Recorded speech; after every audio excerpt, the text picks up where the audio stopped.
Hi,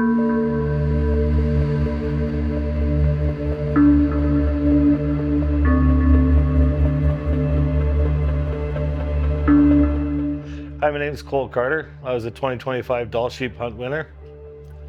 I still remember the moment my name got called at the Wild Sheep Society fundraiser. 13 days in the Yukon, it felt like a once-in-a-lifetime ticket. The kind of thing you dream about, but never really expect to happen.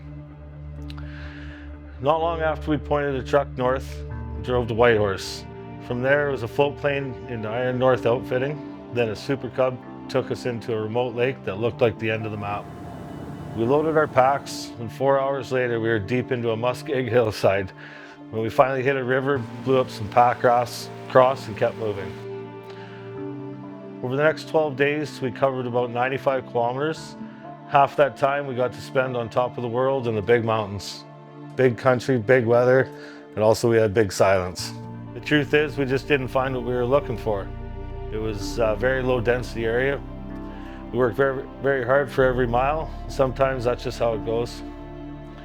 The hike out was faster than expected. On the way out, we spotted 7 rams on the other side of the lake. We watched them, chased them, got close, but they were all too young. The right call was made to let them walk. After that, the fog rolled in, parked on us for 2 more days. Eventually, we caught a bigger plane out and headed home. On the way back, talking with Ben Storak, a plan was made to get me back into the mountains as soon as possible. 7 days later, round 2. This time I drove back with my good friend Leland Gilbert, who was also assisting and guiding me. We flew in by a 206 Cessna into Gauze Lake, and Adventure 2 started. We took horses into the high country, then pushed another 20 kilometers into an area with strict orders not to shoot the 41-inch Fannin ram. Right away, seeing sheep. 4 days later, we made a stalk on 2 rams, but they did the slide across the valley and stayed just out of reach. By about 9:30 that night, we had to let them go. They were traveling away and the mountain was winning. So there, we changed the plan.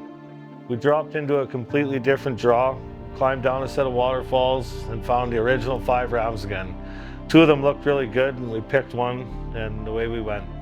We spent an hour and a half climbing straight up a wall, then suddenly there we were, 181 yards.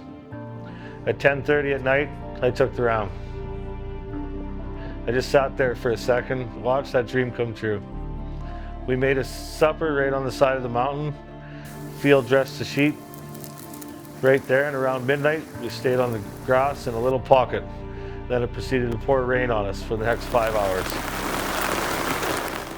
When daybreak came, we packed up, headed home, headed back to camp.